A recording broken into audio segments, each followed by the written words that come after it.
अब हम बात करते हैं इस क्वेश्चन की। क्या है क्वेश्चन बच्चों?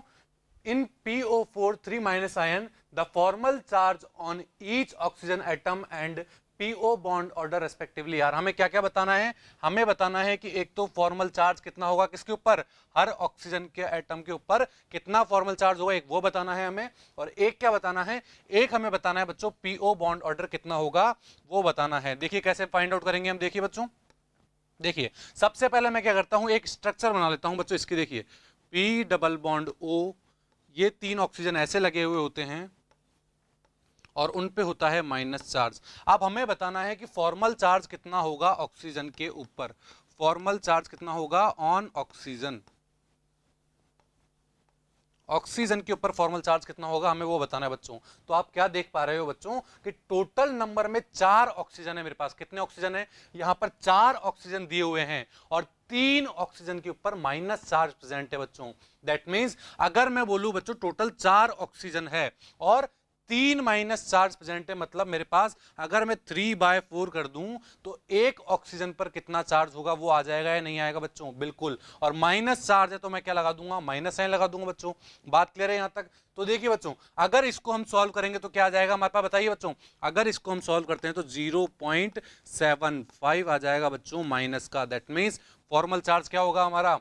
0.75 हो जाएगा माइनस का हमारा फॉर्मल चार्ज। दैट मीन्स हमारा डी ऑप्शन नहीं हो सकता, वो हमारा गलत ऑप्शन हो जाएगा। बात क्लियर है यहां तक? अब हमसे पूछा है बॉन्ड ऑर्डर कितना होगा PO बॉन्ड के लिए, तो उसके लिए हमें बच्चों इसकी क्या बनानी पड़ेगी? रेजोनेटिंग स्ट्रक्चर बनानी पड़ेगी। देखिए पहले रेजोनेटिंग स्ट्रक्चर कैसे बन सकती है, देखिए हो सकता है ये माइनस चार्ज पहले अपना यहां दे दे और ये वाला बॉन्ड ऊपर की तरफ शिफ्ट हो जाए।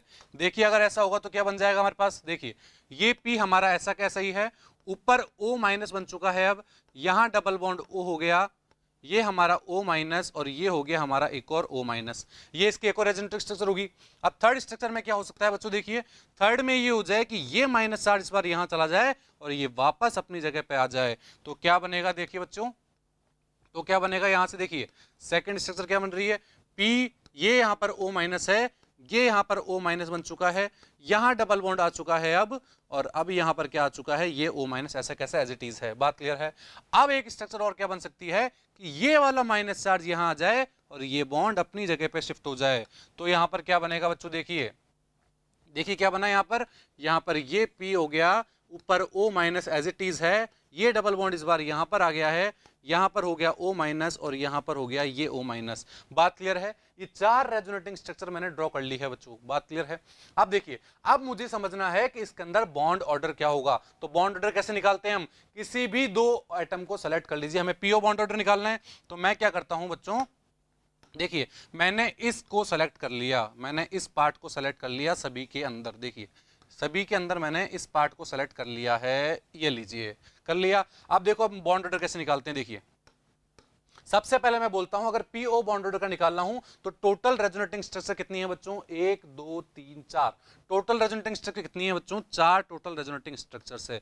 तो मैंने क्या लिख दूंगा, bond order equals to, bond order equals to total resonating structure 4 लिख दी मैंने नीचे। और उस जो पार्ट को हमने सेलेक्ट किया है उसके अंदर टोटल कितने बॉन्ड आ रहे हैं बच्चों बताइए, उसके अंदर टोटल कितने बॉन्ड आ रहे हैं, 2 यहां पर है, एक यहां पर है, एक यहां पर है और एक यहां पर है। दैट मींस 5 बॉन्ड आ रहे हैं बच्चों। कितने आ रहे हैं, 5 बॉन्ड आ रहे हैं यहां पर। तो क्या आंसर आएगा बच्चों बताइए, तो आंसर क्या आ जाएगा इसका बताइए। अगर 5 को 4 से डिवाइड करेंगे तो क्या आंसर आ जाएगा हमारे पास, आ जाएगा 1.25 आ जाएगा या नहीं आएगा बच्चों?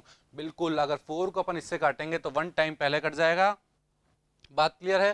फिर वही पॉइंट लग जाएगा तो यहाँ 0 निकाल देंगे हम यहाँ पर, तो 2 टाइम करेंगे तो हमारे पास ये आंसर आ जाएगा। बात क्लियर है? तो 1.25 हमारे पास क्या आ जाएगा, इसको क्रॉस काटने पे 1.25 आ जाएगा। बात क्लियर है? तो हमारा कौन सा आंसर करेक्ट होगा बच्चों बताइए, हमारा ए ऑप्शन इसमें जो होगा वो करेक्ट ऑप्शन हो जाएगा बच्चों। बात क्लियर है? समझ में आया कैसे किया मैंने इस क्वेश्चन को?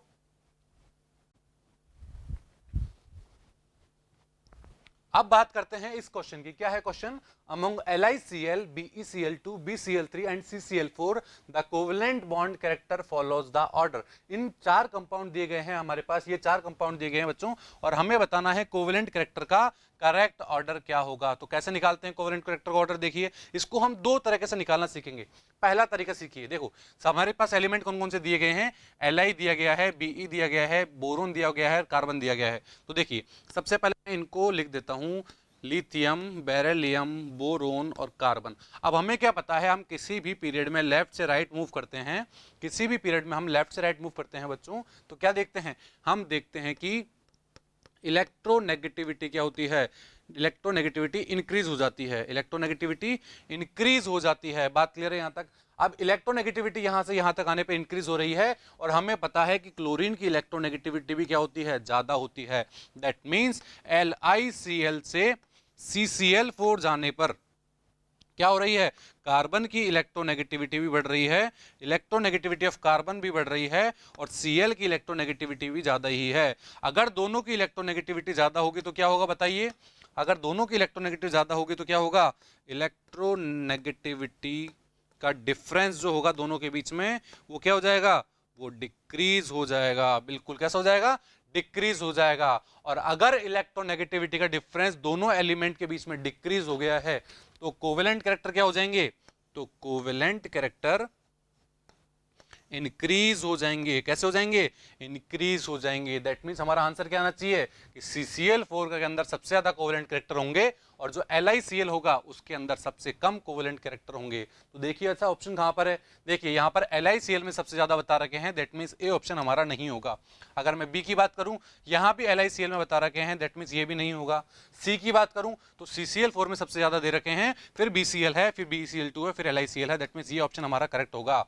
और फोर्थ ऑप्शन में देखें तो यहां भी LiCl में सबसे ज्यादा बता रखे हैं, दैट मीन्स ये आंसर भी हमारा नहीं होगा।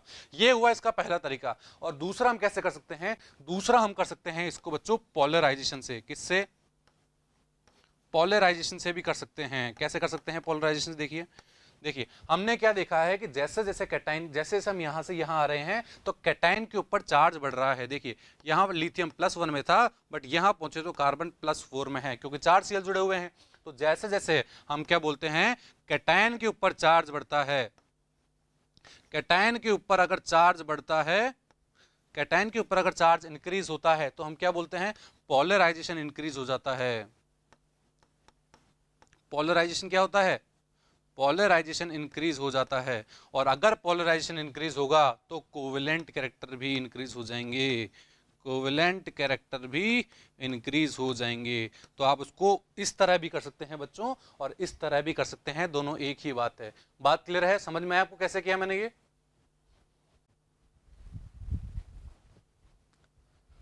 अब हम बात करते हैं इस क्वेश्चन की, क्या है, which one of the following formulas does not correctly represented the bonding capacity of the 2 atom involve. जो इनके अंदर 2 एटम इन्वॉल्व हो रखे हैं उनकी बॉन्डिंग कैपेसिटी के हिसाब से बताना है कि कौन सा करेक्टली रिप्रेजेंटेशन नहीं है। नॉट पूछा है बच्चों, नॉट पहले ही सर्कल कर लीजिए जिससे ध्यान आ जाए कि हमें वो बताना है जिसमें करेक्टली मैच नहीं है। बात क्लियर है? देखिए पहला मैं बात करता हूं ए में आप क्या देख पा रहे हैं कि एक फास्फोरस है और 4 हाइड्रोजन से जुड़ा हुआ है। क्या ये स्ट्रक्चर सही है? बिल्कुल। हम जानते हैं कि हमारे जो 15 ग्रुप के एलिमेंट होते हैं, जैसे कि नाइट्रोजन हो गया, फास्फोरस हो गया, वो टेट्रावैलेंट तक क्या बना सकते हैं, कंपाउंड बना सकते हैं। जबकि अगर मैं नाइट्रोजन के बाद वाले एलिमेंट्स की बात करूं, फास्फोरस की, या फिर उनके नीचे वाले एलिमेंट्स की बात करूं, तो वो क्या कर सकते हैं, वो अपनी वैलेंसी को 4 से भी ज्यादा इंक्रीज कर सकते हैं। जैसे कि आपने PCl5 भी पढ़ा होगा। बट अगर मैं नाइट्रोजन की बात करूं तो नाइट्रोजन NCl5 नहीं बना सकता। क्यों? क्योंकि नाइट्रोजन के पास d ऑर्बिटल नहीं होते हैं। बात क्लियर है?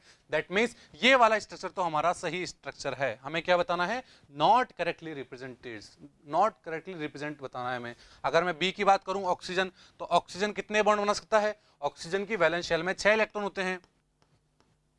कितने होते हैं वैलेंस शेल में ऑक्सीजन की? 6 इलेक्ट्रॉन होते हैं। बात क्लियर है? उसने 1 इलेक्ट्रॉन की शेयरिंग इधर की हुई है, 1 इलेक्ट्रॉन की शेयरिंग इधर की हुई है, और 1 फ्लोरीन ने अपना इलेक्ट्रॉन दे रखा है। दैट मींस ऑक्सीजन ने अपना ऑक्टेट पूरा कर रखा है, फ्लोरीन ने अपना पूरा ऑक्टेट कर रखा है, इधर भी फ्लोरीन ने अपना पूरा ऑक्टेट कर रखा है।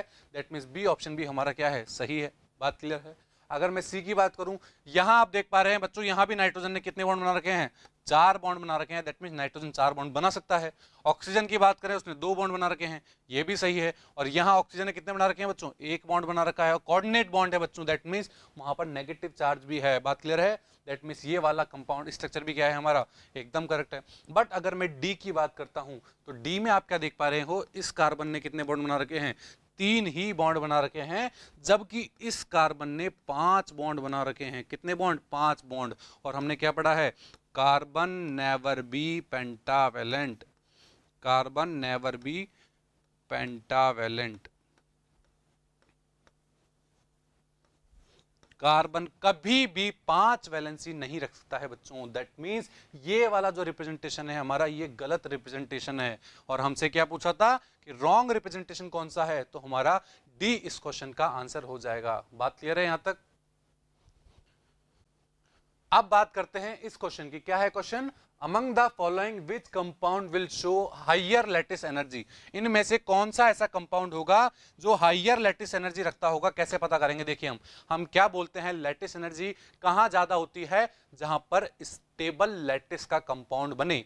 और स्टेबल लैटिस का कंपाउंड कब बनेगा, जब मेरा कोई छोटा एटम किसी दूसरे छोटे एटम के साथ ही बॉन्ड बना ले, तो वहां पर क्या बन जाएगा, एक स्टेबल लैटिस बन जाएगा। अगर मेरा कोई एक बड़ा एटम बड़े एटम के साथ बॉन्ड बना लेता है, एक लैटिस बना लेता है, तो वहां भी क्या होगा, वहां भी एक स्टेबल लैटिस का कंपाउंड बन जाएगा। बट अगर मैं बात करूं, मेरा कोई एक छोटा एटम है और एक बड़ा एटम उसके साथ बॉन्ड बना लेता है, तो क्या वो स्टेबल लैटिस बना पाएगा, नहीं, ये स्टेबल लैटिस नहीं बना पाएगा। बट इन दोनों केस में ये स्टेबल लैटिस बना सकते हैं। बात क्लियर है यहां तक? अब मैं बात करता हूं इनकी। इसके अंदर आप देख पा रहे हैं कि फ्लोरीन सबके अंदर कॉमन है, फ्लोरीन सभी के अंदर दिया गया है। दैट मींस अगर मैं बात करूं फ्लोरीन की, तो फ्लोरीन की साइज छोटी ही होती है। बात क्लियर है बच्चों? दैट मींस इनके अंदर से जो सबसे छोटा एटम होगा वो फ्लोरीन के साथ बॉन्ड बहुत इजीली बना लेगा। बट जैसे जैसे साइज बढ़ती चली जाएगी वो इतना इजीली बॉन्ड नहीं बना पाएंगे। तो हम क्या बोलते हैं, हम बोलते हैं कि सोडियम से पोटेशियम, पोटेशियम से रुबीडियम, रुबीडियम से सीजियम, जब हम ऊपर से नीचे जाते हैं तो साइज क्या होती है, साइज इंक्रीज हो जाती है, साइज इंक्रीज हो जाती है। और अगर साइज ऊपर से नीचे आने पे इंक्रीज हो रही है, तो सोडियम जो होगा मेरा वो पोटेशियम के साथ मिलके, सॉरी सोडियम जो होगा मेरा वो फ्लोरीन के साथ मिलके एक स्टेबल लैटिस का फॉर्मेशन कर देगा। दैट मींस इस केस में सबसे ज्यादा क्या होगी, हाईएस्ट लैटिस एनर्जी होगी। बात क्लियर है? जितना स्टेबल वो लैटिस बनाएगा उतनी ज्यादा ही लैटिस एनर्जी क्या होगी, बाहर निकलेगी। बात क्लियर है? तो क्या आंसर हो जाएगा हमारा, NaF जो है हमारा सोडियम फ्लोराइड जो होगा वो इस क्वेश्चन का आंसर हो जाएगा। बात क्लियर है यहां तक? अब बात करते हैं इस क्वेश्चन की। क्या है question, which of the following set of molecule will have zero dipole moment, कौन सा ऐसा सेट है जिसके अंदर जीरो डाइपोल मोमेंट वाले क्या पड़े हुए हैं, कंपाउंड पड़े हुए हैं। आइए तो एक एक को हम सॉल्व करते हैं। ए ऑप्शन से स्टार्ट करते हैं। सबसे पहले दे रखा है अमोनिया। अमोनिया क्या होता है, देखिए N, ये H इधर, H इधर, H इधर, पायरामिडल शेप होती है अमोनिया की। और ये हो गया हमारा एक लोन पेयर, ये होता है हमारा अमोनिया। अगर अमोनिया की मैं डाइपोल मोमेंट की बात करूं तो क्या देख पा रहे हैं कि हाइट इधर डाइपोल मोमेंट इस तरफ होगा, क्यों, मोर इलेक्ट्रोनेगेटिव एटम की तरफ एरो होता है, मतलब इलेक्ट्रॉन मोर इलेक्ट्रोनेगेटिव एटम की तरफ शिफ्ट होते हैं। तो हम एरो कैसे बनाते हैं, लेस इलेक्ट्रोनेगेटिव एलिमेंट से मोर इलेक्ट्रोनेगेटिव एलिमेंट की तरफ एरो बनाते हैं। बात क्लियर है? इसी तरह इस H का कहां होगा, इस H का भी नाइट्रोजन की तरफ ही होगा। और अगर लोन पेयर की मैं बात करूं, लोन पेयर में डाइपोल मोमेंट की डायरेक्शन कहां होती है, उसकी इलेक्ट्रॉन डेंसिटी की तरफ होती है। दैट मींस इसका डाइपोल मोमेंट की डायरेक्शन ऊपर की तरफ होगी। और ओवरऑल कैसा हो जाएगा मॉलिक्यूल की डायरेक्शन, ओवरऑल मॉलिक्यूल की डाइपोल मोमेंट की डायरेक्शन ऊपर की तरफ हो रही है। बात क्लियर है यहां तक? दैट मींस ये तो मेरा पोलर मॉलिक्यूल है। क्या है, पोलर मॉलिक्यूल है। इसके अंदर तो डाइपोल मोमेंट क्या पाया जाता है, क्या, बिल्कुल इसके अंदर डाइपोल मोमेंट होता है। और हमसे क्या पूछा है, जीरो डाइपोल मोमेंट वाला। तो पहला ऑप्शन तो हमारा वैसे ही गलत हो गया बच्चों, ये तो आंसर हो ही नहीं सकता। बात क्लियर है यहां तक?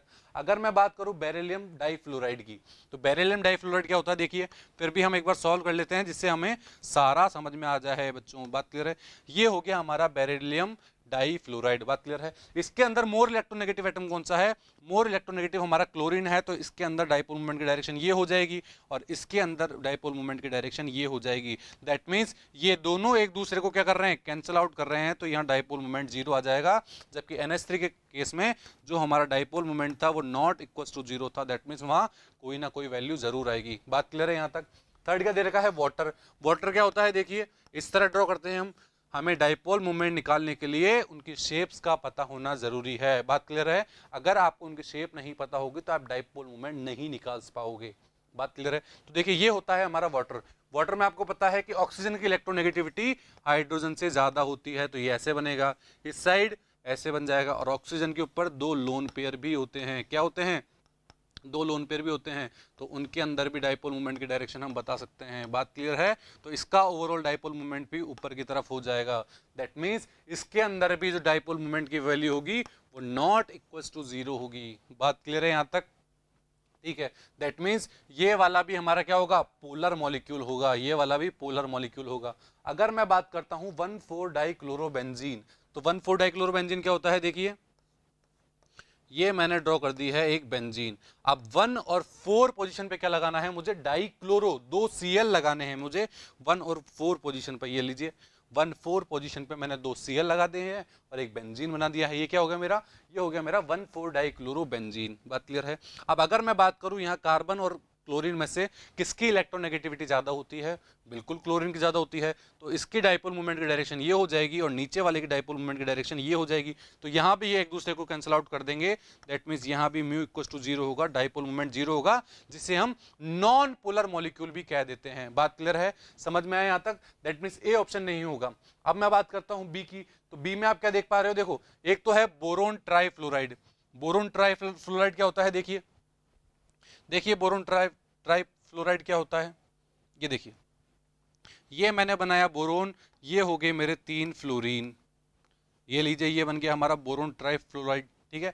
अब मैं बात करता हूं बोरोन और फ्लोरीन में से किसकी इलेक्ट्रोनेगेटिविटी ज्यादा? फ्लोरीन की ज्यादा है, तो डाइपोल मोमेंट की डायरेक्शन ऊपर की तरफ हो जाएगी। इसमें इस साइड हो जाएगी और इसमें इस साइड हो जाएगी। बात क्लियर है? अगर मैं इन दोनों डाइपोल मोमेंट का रिजल्टेंट निकालूंगा तो उसका डाइपोल मोमेंट की डायरेक्शन ये आ जाएगी या नहीं आएगी?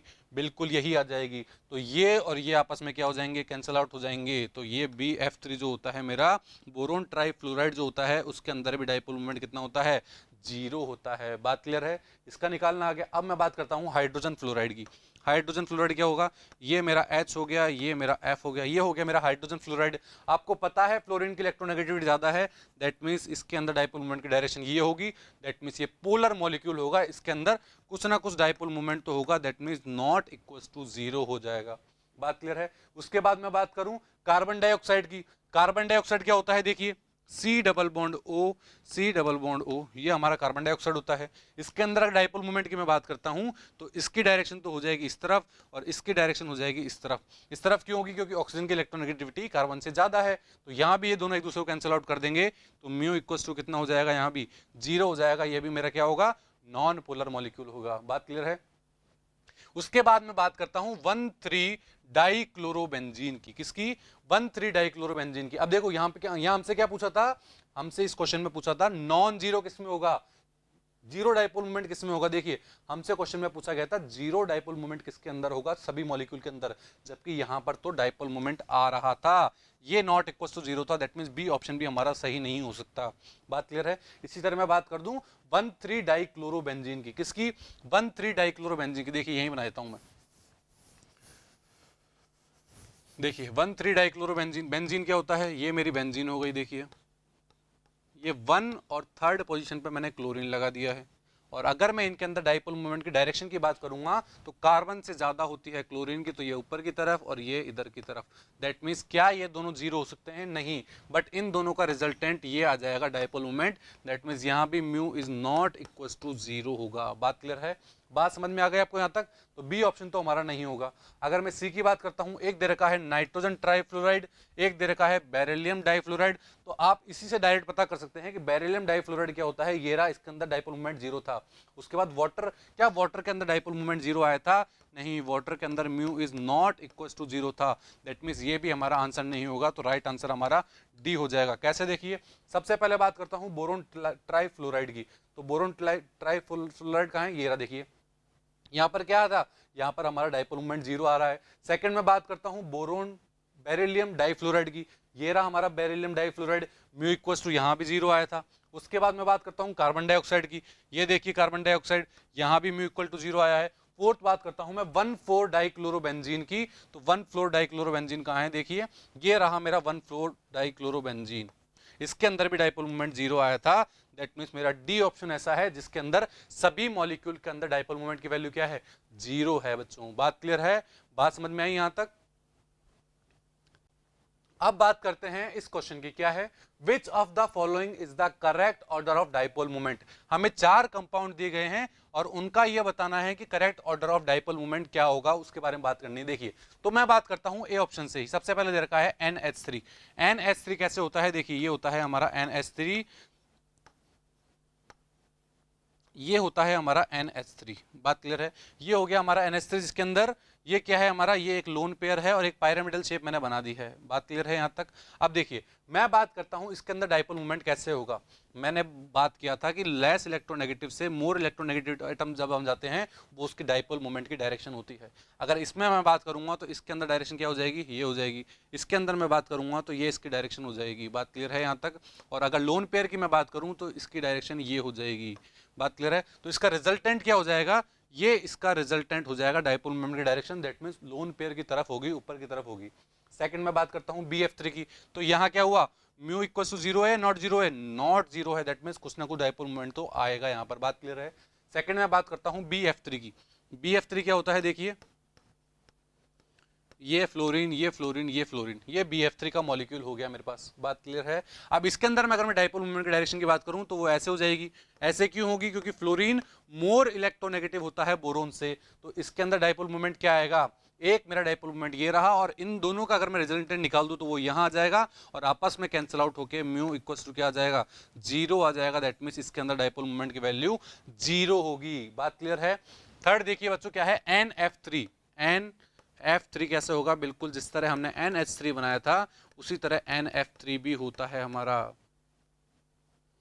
ये देखिए ये बना दिया मैंने NF3 और एक होता है इसके अंदर लोन पेयर। एक क्या होता है इसके अंदर, लोन पेयर। तो लोन पेयर के अंदर हमने डायरेक्शन क्या दी थी, उस लोन पेयर की तरफ होती है जहां पर इलेक्ट्रॉन डेंसिटी ज्यादा होती है।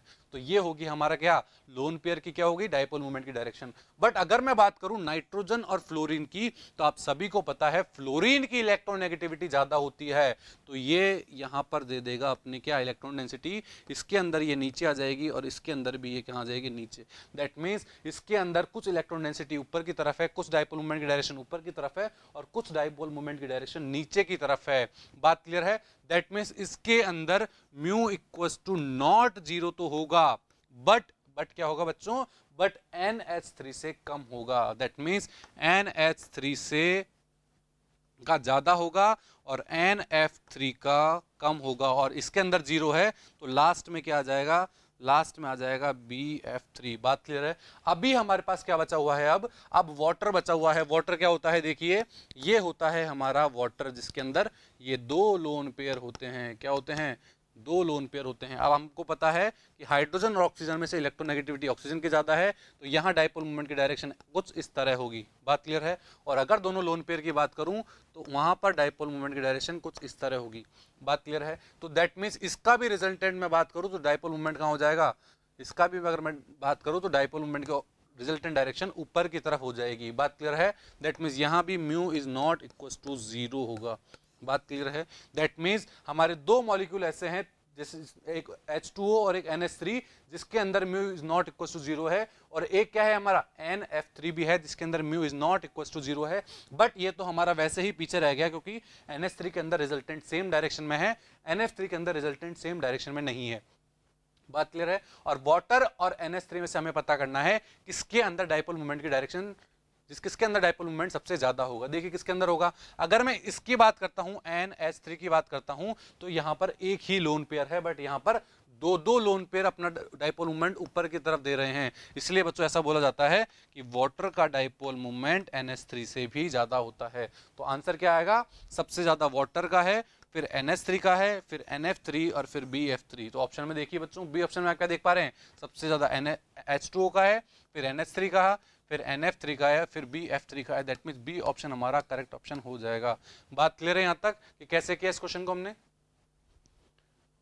अब बात करते हैं इस क्वेश्चन की, क्या है, the species having bond angle of 120 degree is. हमें 4 स्पीशीज दी गई है, हमें बताना है 120 डिग्री एंगल किसके अंदर होगा, इन चारों स्पीशीज के अंदर से। तो सबसे पहले मैं उनकी स्ट्रक्चर ड्रॉ कर लेता हूं। मैं बात करता हूं ClF3 की, किसकी, ClF3 की। तो ClF3 का हाइब्रिडाइजेशन क्या होता है, ClF3 का हाइब्रिडाइजेशन हम देख सकते हैं कि क्लोरीन के अंदर वैलेंस इलेक्ट्रॉन कितने होते हैं, 7 उसके वैलेंस इलेक्ट्रॉन होते हैं, plus number of univalent species कितनी है, 3 है। तो 3 लगा देंगे, प्लस माइनस कोई चार्ज है कि यहाँ पर कोई चार्ज नहीं है, 0/2। दैट मीन्स क्या आंसर आएगा, बताइए बच्चों क्या आंसर आएगा, 7 + 3 10/2 दैट इज 5 आ जाएगा। और 5 में हम क्या लिखते हैं, sp3d लिखते हैं हम। यहां तक क्लियर है। अब sp3d हमें पता है कि 3 सराउंडिंग एटम है, तो क्या हो जाएगा, 3 + 2 लिखेंगे हम इसको। 3 + 2 मतलब 3 बॉन्ड पेयर और 2 लोन पेयर। 2 क्या हो जाएगा, लोन पेयर हो जाएगा। तो sp3d के लिए हम शेप कौन सी लेते हैं, शेप लेते हैं हम पेंटागोनल बाय पिरामिडल। बात क्लियर है। वहां पर 3 ही बॉन्ड पेयर है, तो 3 बॉन्ड पेयर को कैसे अरेंज किया जाता है, देखिए 3 बॉन्ड पेयर को कुछ इस तरह अरेंज किया जाता है, जिससे उनकी क्या शेप बन जाती है, टी शेप बन जाती है। क्या शेप बन जाती है, टी शेप बन जाती है। और ऐसे 2 लोन पेयर प्रेजेंट होते हैं। बात क्लियर है यहाँ तक। तो क्या इसके अंदर आपको फ्लोरीन के अंदर कोई 120 डिग्री एंगल दिख रहा है, नहीं, यहाँ तो 90 डिग्री एंगल होता है, और कुछ कम ही होता है क्योंकि रिपल्शन की वजह से ये नीचे की तरफ हो जाते हैं। बात क्लियर है यहाँ तक। दैट मीन्स हमारा ए ऑप्शन नहीं होगा। बट मैं बात करता हूँ NCl3 की। देखिए NCl3 की हम बात करते हैं। NCl3 में नाइट्रोजन के पास valence electron 5, plus number of univalent species 3, कोई चार्ज है नहीं है। दैट मीन्स 5 + 3 कितने हो गए, 8/2 दैट इज इक्वल टू 4। 4 का मतलब sp3 और 4 का मतलब sp3 हो गया। और sp3 अंदर के अंदर हम शेप क्या बोलते हैं, बताइए, sp3 अंदर के अंदर शेप बोलते हैं टेट्राहेड्रल। बट यहाँ पर 3 ही मेरे पास क्या है, क्लोरीन है, तो क्या हो जाएगी शेप, यहाँ पर शेप पिरामिडल हो जाएगी। कैसी हो जाएगी, पिरामिडल हो जाएगी। और एक लोन पेयर ऐसे आ जाएगा। मतलब अगर 4 है, 4 का मतलब 3 + 1, 3 बॉन्ड पेयर और एक लोन पेयर। बात क्लियर है यहाँ तक। दैट मीन्स यहाँ भी एक पिरामिडल शेप आई है, जिसका बॉन्ड एंगल 120 डिग्री नहीं होता है। दैट मीन्स बी ऑप्शन भी हमारा क्या हो जाएगा, रॉन्ग हो जाएगा। अगर मैं बात करता हूँ सी की, तो सी के अंदर क्या होगा, देखिए सी के अंदर मैं बात करता हूँ BF3 की, BCl3 की। देखिए BCl3 के अंदर क्या होगा, बी के अंदर वैलेंस इलेक्ट्रॉन कितने होते हैं, 3 होते हैं, और 3 यूनिवैलेंट स्पीशीज जुड़ी हुई है। तो 3 + 3 कितना हो जाएगा, 6 हो जाएगा। 6/2 कर देंगे हम यहाँ पर, तो कितना होगा, 3। और 3 का मतलब क्या होता है बच्चों, 3 का मतलब हो गया sp2 हो गया है। sp2 हो गया। दैट मीन्स तीनों के तीनों क्या है मेरे, तीनों के तीनों मेरे बॉन्ड पेयर है, 3 + 0। तीनों के तीनों मेरे क्या है, बॉन्ड पेयर है मेरे तीनों के तीनों। दैट मीन्स इसके अंदर शेप क्या हो जाएगी, इसके अंदर शेप हो जाएगी BC ट्रायगोनल प्लेनर। और ट्रायगोनल प्लेनर के अंदर बॉन्ड एंगल 120 डिग्री होता है कि नहीं होता, बिल्कुल वो एंगल 120 डिग्री होता है। तो हमारा सी इसका आंसर हो जाएगा, जबकि डी भी हमारा गलत होगा। इसके अंदर जब आप हाइब्रिडेशन निकाल के देखोगे तो sp3 हाइब्रिडेशन आएगा। क्या आएगा, sp3 हाइब्रिडेशन आएगा। कैसे, 5 तो हो गया हमारा किसका, फास्फोरस के वैलेंस इलेक्ट्रॉन, और number of univalent species 3/2 that means 4 आएगा। 4 का मतलब sp3, और sp3 के अंदर भी हमें 3 ही यूनिवैलेंट स्पीशीज दिए गए हैं। दैट मींस 3 + 1 आएगा। जिस तरह हमने NH3 का किया था, सेम उसी तरह इसका हो जाएगा। बात क्लियर है। आई होप आप सबको ये क्वेश्चन समझ में आया होगा। ठीक है,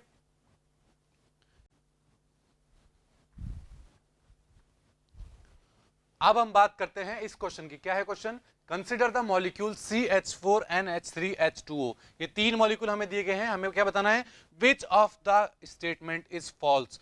फॉल्स स्टेटमेंट बताना है हमें। क्या बताना है, कौन सा इनमें से गलत स्टेटमेंट है, हमें वो बताना है।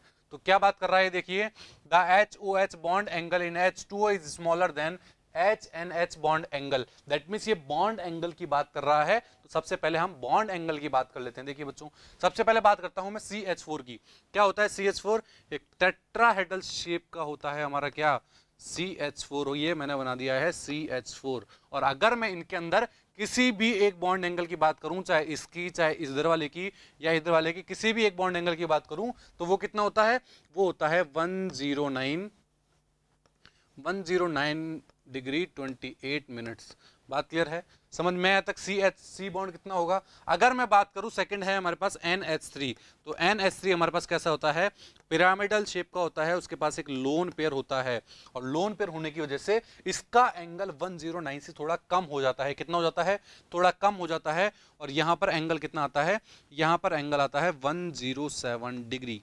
बात क्लियर है, अमोनिया में कितना एंगल होता है। और इसके बाद हमें दे रखा है एक वाटर दे रखा है। वाटर क्या होता है, देखिए ये होता है वाटर, ये होता है वाटर जिसमें ऑक्सीजन के पास दो लोन पेयर होते हैं, और दो लोन पेयर होने की वजह से ये बॉन्ड एंगल और कम हो जाता है, और कम हो जाता है। दैट मींस यहां पर एंगल कितना होता है, 104.5 डिग्री के आसपास इसका एंगल आता है वाटर का। बात क्लियर है यहां तक कि कितना एंगल आता है,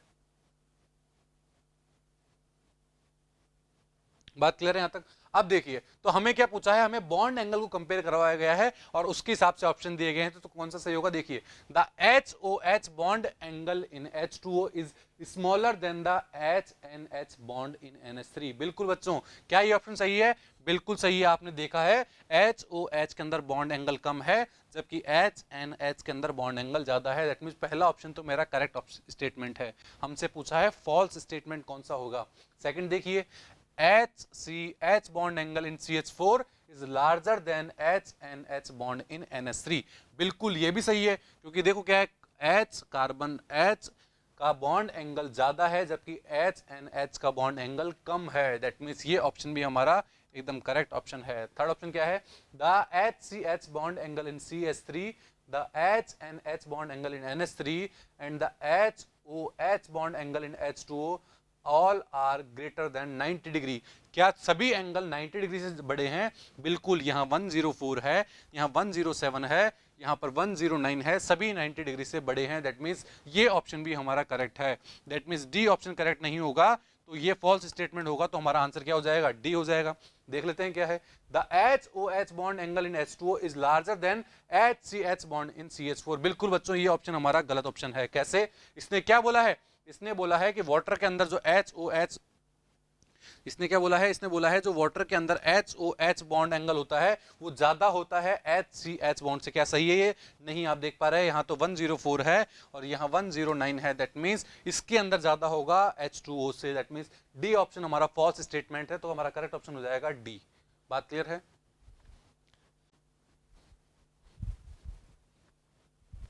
अब मैं बात करता हूं इस क्वेश्चन की, क्या है, which of the following molecule has the maximum dipole movement. देखिए सबसे ज्यादा मैक्सिमम डाइपोल मूवमेंट किस में होगा, इन चारों के अंदर से हमें वो बताना है। बात क्लियर है। देखिए सबसे पहले मैं बात करता हूं CO2 की। क्या होता है CO2, ये होता है हमारा CO2। आप सभी को पता है कि कार्बन की इलेक्ट्रोनेगेटिविटी कम होती है, ऑक्सीजन की ज्यादा होती है, तो इधर डाइपोल मूवमेंट की डायरेक्शन कैसी हो जाएगी, कुछ ऐसी हो जाएगी, और इधर डाइपोल मूवमेंट की डायरेक्शन कुछ ऐसी हो जाएगी। अब दोनों तरफ सेम एटम है, ऑक्सीजन एटम, तो दोनों डाइपोल मूवमेंट एक दूसरे को कैंसिल आउट कर देंगे, तो यहाँ पर डाइपोल मूवमेंट की वैल्यू क्या आ जाएगी, 0 आ जाएगी। या मैं कह दूं सिमेट्रिकल मॉलिक्यूल के अंदर डाइपोल मूवमेंट कैसा होगा, 0 होगा। बात क्लियर है। सेकंड मैं बात करता हूं CH4 की। कैसा होता है CH4, देखिए ये हो गया मेरा CH4। अब हमें पता है कार्बन की इलेक्ट्रोनेगेटिविटी ज्यादा होती है हाइड्रोजन से, तो इस बार इलेक्ट्रॉन डाइपोल मूवमेंट की डायरेक्शन कुछ इस तरह होगी। बात क्लियर है, किस तरह होगी, कुछ इस तरह होगी। और ये कैसे मॉलिक्यूल है, ये मेरा एक सिमेट्रिकल मॉलिक्यूल है, और हमें पता है सिमेट्रिकल मॉलिक्यूल के अंदर डाइपोल मूवमेंट कैसा होता है, डाइपोल मूवमेंट 0 होता है। तो यहां भी क्या हो जाएगा, डाइपोल मूवमेंट 0 हो जाएगा। दैट मींस ये दोनों मेरे आंसर नहीं होंगे। बात क्लियर है, ये दोनों मेरे क्या होंगे, ये दोनों मेरे आंसर नहीं होंगे। मैं बात करता हूं NH3 की। देखिए ये मेरा नाइट्रोजन हो गया, ये मेरा एक H, ये मेरा दूसरा H, और ये मेरा तीसरा H, और एक होता है इस पे लोन पेयर। बात क्लियर है यहां तक। अब देखिए हाइड्रोजन की इलेक्ट्रोनेगेटिविटी ज्यादा है या नाइट्रोजन की ज्यादा है, नाइट्रोजन की इलेक्ट्रोनेगेटिविटी ज्यादा है, तो इसके अंदर डाइपोल मूवमेंट की डायरेक्शन ये हो जाएगी, इसके अंदर डाइपोल मूवमेंट की डायरेक्शन ये हो जाएगी, और इसके अंदर डाइपोल मूवमेंट की डायरेक्शन ये हो जाएगी। बात क्लियर है यहां तक। अगर ये हुई है और लोन पेयर जो दे रखा है, लोन पेयर के अंदर इलेक्ट्रॉन डेंसिटी की जिस तरफ होती है उस तरफ क्या होती है, डायपोल मोमेंट की डायरेक्शन होती है। तो अगर मैं इसके अंदर रिजल्टेंट की बात करूं तो रिजल्टेंट डायपोल मोमेंट की डायरेक्शन ऊपर की तरफ ही होगी। बात क्लियर है? दैट मींस यहां पर mu is not equals to 0 होगा। इसी तरह मैं बात करूं NF3 की, NF3 क्या होता है, देखिए ये एक फ्लोरीन, ये दो फ्लोरीन, ये तीन फ्लोरीन, बिल्कुल NH3 की तरह। इसके अंदर भी वही एक लोन पेयर होता होगा। तो लोन पेयर की डायपोल मोमेंट की डायरेक्शन तो हो गई हमारी ऊपर की तरफ।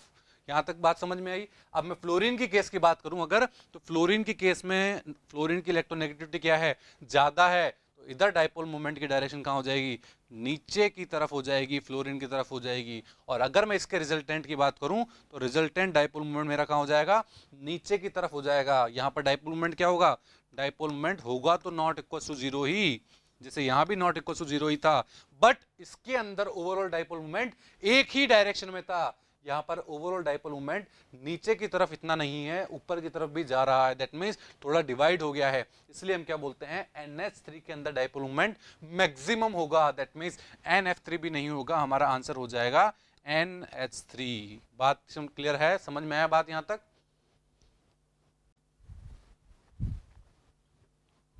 तो अब बात करते हैं इस क्वेश्चन की। क्या है question, the correct order of increasing bond length of CH, CO, CC and C double bond C is. हमें 4 बॉन्ड लेंथ के ऑर्डर दिए हुए हैं, हमें बताना है बॉन्ड लेंथ का कौन सा ऑर्डर इनमें से सही होगा। तो बच्चों मैं बात करता हूं सबसे पहले कार्बन कार्बन सिंगल बॉन्ड और कार्बन कार्बन डबल बॉन्ड की मैं बात करता हूं।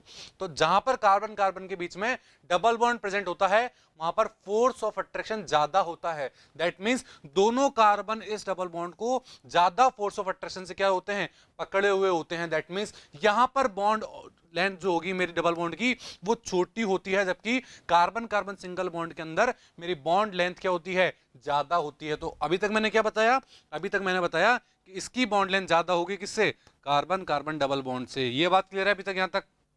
ठीक है, आगे मैं बात करता हूं किस किस की, आगे मैं बात करता हूं कार्बन कार्बन की, कार्बन ऑक्सीजन की, कार्बन हाइड्रोजन की। इनकी मैं बात करता हूं कि किसके अंदर बॉन्ड लेंथ सबसे ज्यादा होगी। तो इन तीनों में से बच्चों कार्बन कार्बन जो सिंगल बॉन्ड होता है उसकी बॉन्ड लेंथ सबसे ज्यादा होती है। फिर मेरी कार्बन ऑक्सीजन आता है और कार्बन ऑक्सीजन के बाद कार्बन हाइड्रोजन आता है। बात क्लियर है? अगर मैं कार्बन हाइड्रोजन की बात करूं तो इसके अंदर आप क्या देख पा रहे हो कि दोनों की इलेक्ट्रोनेगेटिविटी जो होती है वो कैसी होती है, ऑलमोस्ट इक्वल होती है। कैसी होती है, ऑलमोस्ट इक्वल होती है दोनों की इलेक्ट्रोनेगेटिविटी। बात क्लियर है? और अगर दोनों की इलेक्ट्रोनेगेटिविटी ऑलमोस्ट इक्वल होगी तो इनकी बीच की जो बॉन्ड लेंथ होती है वो इतनी छोटी हो जाती है कि वो डबल बॉन्ड से भी कम हो जाती है। That means carbon hydrogen bond जो होता है मेरा, उसकी बॉन्ड लेंथ क्या होगी, सबसे कम होती है। उसके बाद क्या जाएगा, कार्बन डबल बॉन्ड कार्बन आ जाएगा, फिर आएगा मेरा कार्बन सिंगल बॉन्ड ऑक्सीजन, और फिर आएगा मेरा carbon single bond carbon. That means ये मेरा क्या हो जाएगा, बॉन्ड लेंथ का ऑर्डर हो जाएगा। That means carbon single bond carbon सबसे ज्यादा, फिर CO बॉन्ड, फिर C डबल बॉन्ड C, फिर CH बॉन्ड। तो मेरा ए ऑप्शन जो होगा वो करेक्ट ऑप्शन हो जाएगा। बात क्लियर है, समझ में आया ये क्वेश्चन? अब बात करते हैं इस क्वेश्चन की। क्या है question, which of the following structure is the most preferred and hence the lowest energy for SO3। क्या बोला गया है हमसे, हमसे ये पूछा गया है कि इन चारों स्ट्रक्चर के अंदर से SO3 की मोस्ट प्रिफर्ड या फिर मैं कह दें लोवेस्ट एनर्जी स्ट्रक्चर कौन सी होगी SO3 के लिए। तो कौन सी होगी बताइए। देखिए अगर मैं बी ऑप्शन को देख पा रहा हूं तो यहां पर केवल 2 ही ऑक्सीजन प्रेजेंट है। दैट मींस ये तो हो ही नहीं सकती, क्योंकि हमसे क्या पूछा गया है, SO3 पूछा गया है, तो ये हमारी स्ट्रक्चर हो ही नहीं सकती। बात क्लियर है? और हम मोस्ट स्टेबल रेजोनेटिंग स्ट्रक्चर कैसे निकालते हैं, हम सबसे पहले चेक करते हैं जहां पर नंबर ऑफ कोवेलेंट बॉन्ड सबसे ज्यादा होते हैं।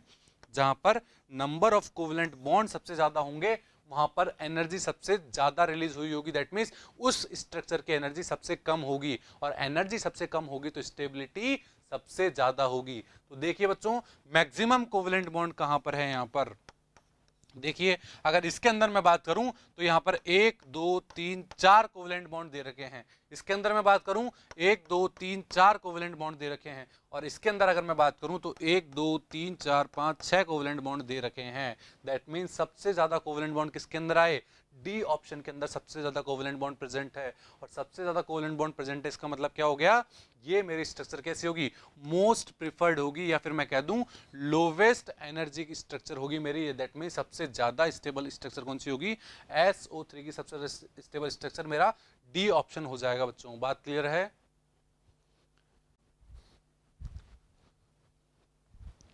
अब बात करते हैं इस क्वेश्चन की। इस क्वेश्चन में क्या पूछा है, the correct order of increasing bond angle in the following try atomic species. हमें बताना है इंक्रीजिंग बॉन्ड एंगल का कौन सा ऑर्डर इनमें से सही होगा।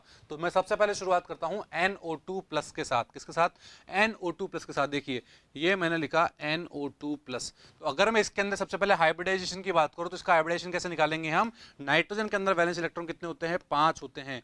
क्या कोई नंबर ऑफ यूनिवैलेंट स्पीशीज है, यहाँ पर कोई भी यूनिवैलेंट स्पीशीज नहीं है, तो 0 लगा देंगे। बात क्लियर है? और अगर हमें प्लस में चार्ज दिया गया है तो चार्ज माइनस में ले लेंगे, अगर माइनस में चार्ज दिया गया होता तो प्लस में ले लेते, दैट मीन्स -1 हो जाएगा, और इसको क्या कर देंगे, 2 से डिवाइड कर देंगे। तो क्या आएगी वैल्यू बताइए, 4/2 दैट इज इक्वल टू 2, और 2 का मतलब क्या हो गया, sp हाइब्रिडाइज्ड, और sp हाइब्रिडाइज्ड का मतलब क्या हो गया, sp हाइब्रिडाइज्ड का मतलब हो गया लीनियर शेप। लीनियर शेप हो गई, क्या हो गई, लीनियर शेप हो गई। तो हमारा जो NO2 प्लस होगा वो कैसे होगा, देखिए ये N डबल बॉन्ड O, ये सिंगल बॉन्ड O, और यहाँ पर इस नाइट्रोजन पे पॉजिटिव चार्ज, ये O हो गया, और यहाँ का एंगल कितना आ गया, ये 180 डिग्री एंगल आ जाएगा, बॉन्ड एंगल। बात क्लियर है? तो NO2 प्लस के अंदर तो बॉन्ड एंगल 180 डिग्री आ गया। उसके बाद मैं बात करता हूँ NO की बात करता हूँ। NO का मतलब क्या हो गया, NO2 का मतलब क्या हो गया, केवल उसके ऊपर एक फ्री इलेक्ट्रॉन भी प्रेजेंट होगा। बात क्लियर है? तो इसका हाइब्रिडेशन कैसे निकालेंगे हम, इसका हाइब्रिडेशन हम कैसे निकालेंगे, आपको पता है नाइट्रोजन के अंदर वैलेंस शेल में कितने इलेक्ट्रॉन होते हैं, नाइट्रोजन के अंदर वैलेंस शेल में कितने इलेक्ट्रॉन होते हैं, 5 इलेक्ट्रॉन होते हैं। क्या कोई यूनिवैलेंट स्पीशीज है, नहीं है। क्या कोई चार्ज है, चार्ज भी नहीं है।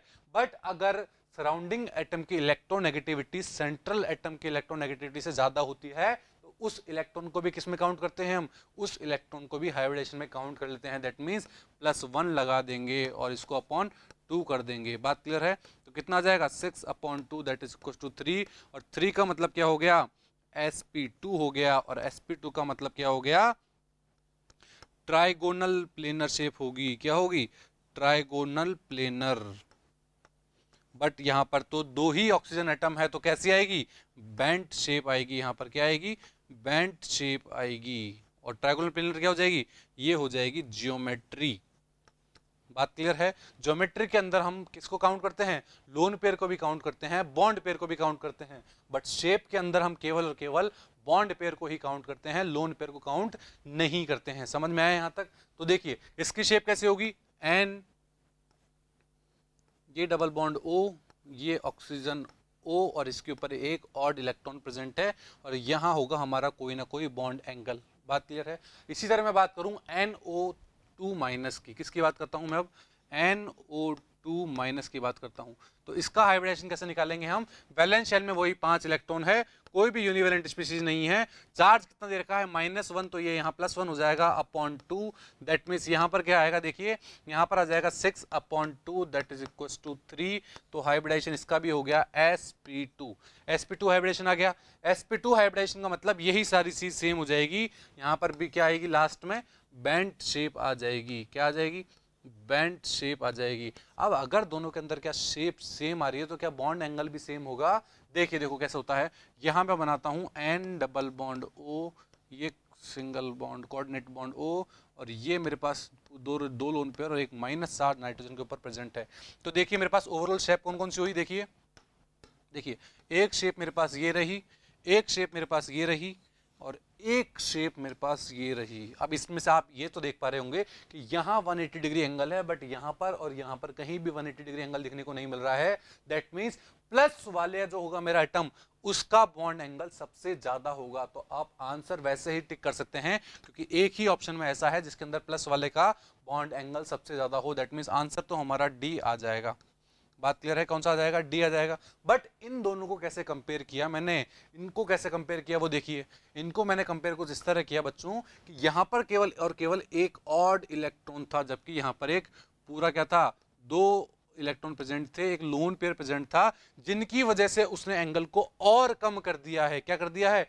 और कम कर दिया है। यहां पर bond pair lone pair repulsion होने लगा, ये वाला bond pair lone pair repulsion होने लगा, जिसकी वजह से ये एंगल और कम हो गया, जबकि यहां पर ये एंगल इतना कम नहीं हो पाया। इसलिए हमने क्या बोला, NO2 प्लस का सबसे ज्यादा बॉन्ड एंगल होगा, फिर NO2 का होगा, और फिर लास्ट में आएगा NO2 माइनस। बात समझ में आई कैसे किया इस क्वेश्चन को मैंने? अब मैं बात करता हूं इस क्वेश्चन की। क्या है क्वेश्चन?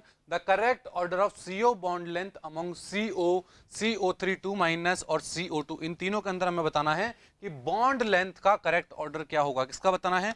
बॉन्ड लेंथ का करेक्ट ऑर्डर क्या होगा वो बताना है हमें। देखिए, तो सबसे पहले मैं इनकी रेजोनेटिंग स्ट्रक्चर ड्रॉ करनी पड़ेगी। सबसे पहले मैं बात करता हूं CO की। किसकी बात करता हूं मैं? CO की, जिसमें ऑक्सीजन पे क्या है? पॉजिटिव चार्ज, और यहाँ पर क्या है? नेगेटिव चार्ज, और ये कार्बन के पास 2 इलेक्ट्रॉन पड़े हुए हैं। बात क्लियर है? अब अगर इसकी रेजोनेटिंग स्ट्रक्चर ड्रॉ करूंगा तो क्या हो सकता है? ये इलेक्ट्रॉन ऑक्सीजन की तरफ चले जाएं तो कार्बन के पास क्या हो जाएगा? वो नेगेटिव चार्ज खत्म हो जाएगा, और यहाँ बन जाएगा ये स्ट्रक्चर मेरी बन जाएगी। बात क्लियर है यहाँ तक? अगर मैं बात करूँ सेकेंड CO3 2 माइनस की, तो देखिए CO3 2 माइनस क्या होता है? ये हो गया मेरा CO3 2 माइनस। अगर इसकी मैं दूसरी रेजोनेटिंग स्ट्रक्चर बनाना चाहूँ तो क्या हो सकता है? ये माइनस चार्ज यहाँ से यहाँ आ जाए और ये ऊपर शिफ्ट हो जाए, तो क्या बनेगा? ऊपर बन गया है अब O माइनस, नीचे कार्बन, यहाँ डबल बॉन्ड आ गया, और ये हो गया मेरा O माइनस। ठीक है, अब एक स्टेप क्या हो सकती है? ये यहाँ चला जाए और ये वापस यहाँ आ जाए। देखिए अब क्या बनेगा? अब की बार डबल बॉन्ड इस साइड आ गया है, ये मेरा वापस O माइनस में कन्वर्ट हो गया, और ये मेरा यहाँ पर वापस O माइनस बन गया। तो इसकी ये 3 स्ट्रक्चर पॉसिबल है। एक मैं बात करता हूँ CO2 की। CO2 की रेजोनेटिंग स्ट्रक्चर बच्चों आनी चाहिए हमें, ये हमसे कई बार पूछ भी लिया जाता है CO2 के बारे में बहुत कुछ। बात क्लियर है? देखिए एक पॉसिबिलिटी क्या हो सकती है? एक पॉसिबिलिटी ये हो सकती है कि ये इलेक्ट्रॉन यहां से कहां चले जाएं? इस साइड चले जाएं। तो देखिए क्या बनेगा? C, यहां पर ये ट्रिपल बॉन्ड हो गया, ये O हो गया, इस पे पॉजिटिव चार्ज, यहां पर सिंगल बॉन्ड, और ये O हो जाएगा मेरा। बात क्लियर है? एक पॉसिबिलिटी ये हो सकती है। एक पॉसिबिलिटी ये भी हो सकती है कि वो उधर ना जाके इस साइड आ जाएं। कैसे? देखिए C ट्रिपल बॉन्ड O, इस पे पॉजिटिव चार्ज, और ये एक O इधर रह जाए, जहां पर भी पॉजिटिव चार्ज जनरेट हो जाएगा क्योंकि इलेक्ट्रॉन का लॉस हुआ है। बात क्लियर है? एक स्ट्रक्चर ये हो सकती है। तो ये मैंने CO2 की रेजोनेटिंग स्ट्रक्चर बना दी। अब हमसे क्या पूछा है? बॉन्ड लेंथ पूछा है बच्चों। तो एक बात का ध्यान रखना बच्चों, बॉन्ड लेंथ उस केस में ज्यादा होगी जहां पर सिंगल बॉन्ड कैरेक्टर ज्यादा होते हैं। मैंने क्या बोला? बॉन्ड लेंथ वहां ज्यादा होगी जहां पर सिंगल बॉन्ड कैरेक्टर ज्यादा होंगे। कितने? सिंगल बॉन्ड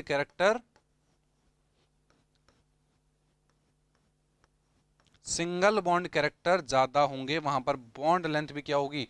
ज्यादा होगी। तो आप क्या देख पा रहे हो कि यहां तो कहीं पर भी सिंगल बॉन्ड कैरेक्टर आया ही नहीं है। दैट मीन्स इसके अंदर बॉन्ड लेंथ तो सबसे कम होगी। दैट मीन्स या तो हमारा आंसर C होगा या हमारा आंसर A होगा, हमारा आंसर B और D नहीं हो सकता है। बात क्लियर है यहां तक? उसके बाद देखिए, अगर मैं CO2 की बात करूं तो केवल 2 ही जगह ऐसी है, 2 ही बार रेजोनेंस ऐसा हुआ है जहां सिंगल बॉन्ड कैरेक्टर आ रहे थे। बट अगर इसके अंदर मैं बात करूं तो यहां भी सिंगल बॉन्ड आ सकता है, यहां भी सिंगल बॉन्ड आ सकता है, और फर्दर रेजोनेंस कराने पर यहां भी आ सकता है। दैट मीन्स इसके अंदर सिंगल बॉन्ड आने की टेंडेंसी क्या है? ज्यादा है। क्यों? क्योंकि मान लीजिए मैं इसकी ही बात करता हूं, इस वाले बॉन्ड की, तो यहां पर सिंगल बॉन्ड ज्यादा देर तक रह सकता है। क्यों? क्योंकि ये आपस में ही रेजोनेंस करते जाएं, तो यहां सिंगल बॉन्ड रहने की टेंडेंसी थोड़ी ज्यादा है, और सिंगल बॉन्ड रहने की टेंडेंसी थोड़ी ज्यादा होगी तो इसकी बॉन्ड लेंथ क्या होगी? इसकी बॉन्ड लेंथ भी ज्यादा होगी। दैट मीन्स सबसे ज्यादा होगा मेरा CO3 2 माइनस, उसके बाद होगा मेरा सेकंड नंबर पे CO2, और सबसे लास्ट में आ जाएगा मेरा CO। तो देखिए ऑप्शन कौन सा करेक्ट होगा? हमारा C ऑप्शन हमारा करेक्ट हो जाएगा, जबकि A ऑप्शन भी गलत हो जाएगा क्योंकि यहां पर उल्टा दे रखा है। बात क्लियर है? समझ में आया कैसे किया हमने इस question?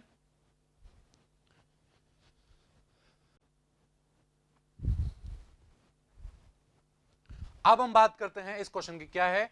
The electronegativity difference between nitrogen and fluorine is greater than between nitrogen and hydrogen. बिल्कुल हमें पता है कि नाइट्रोजन और फ्लोरीन जो होता है उनके अंदर इलेक्ट्रोनेगेटिविटी ज्यादा होती है, जबकि नाइट्रोजन और हाइड्रोजन के बीच में इलेक्ट्रोनेगेटिविटी कम होती है। बात क्लियर है? Yet the dipole moment of NH3 is 1.5 d bye and is larger than NF3। हम यहाँ क्या बोला है? यहाँ बोला गया है कि फ्लोरीन की इलेक्ट्रोनेगेटिविटी एक तरीके से हाइड्रोजन से ज्यादा होती है।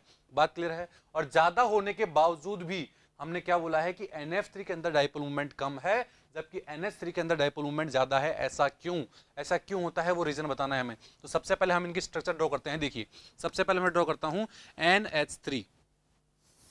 सबसे पहले मैं ड्रॉ करता हूं NH3। देखिए, ये मैंने NH3 ड्रॉ कर लिया है। कैसी शेप होती है?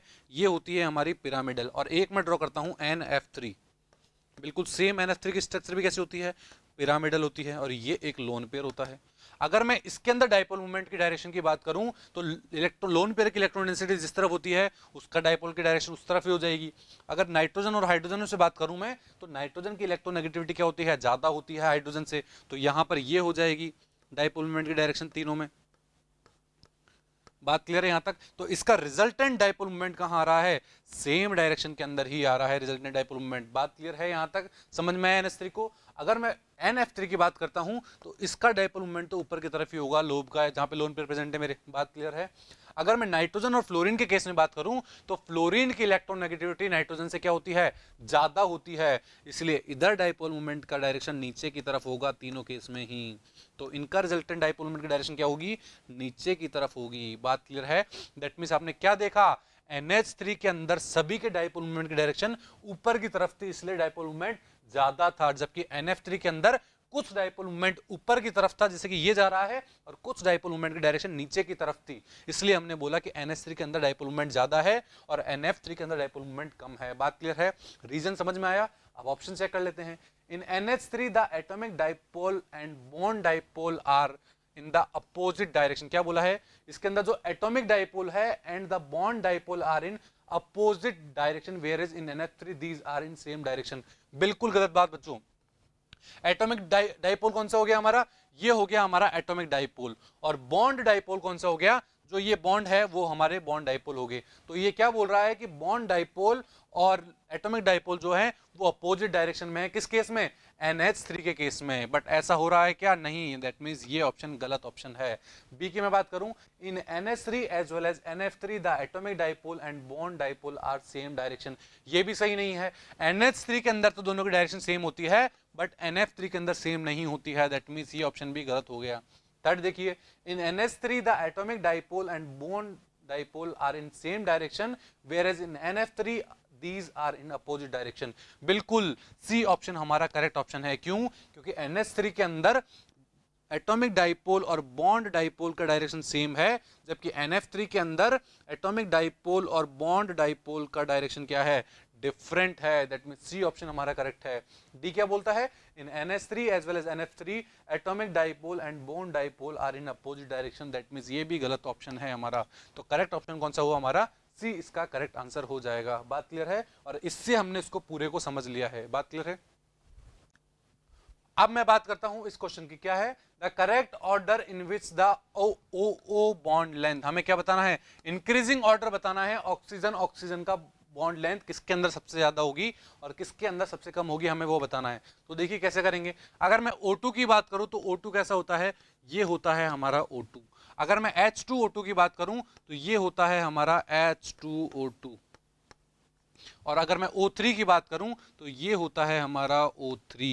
ये देखिए, ये होता है हमारा O3, यहां माइनस और यहां प्लस। बात क्लियर है?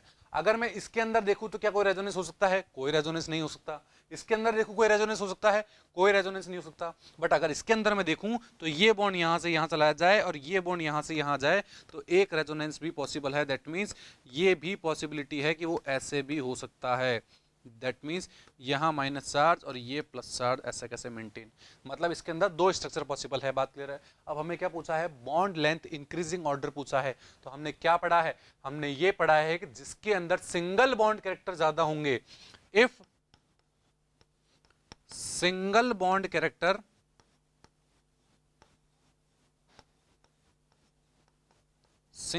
Character increases, bond length increases.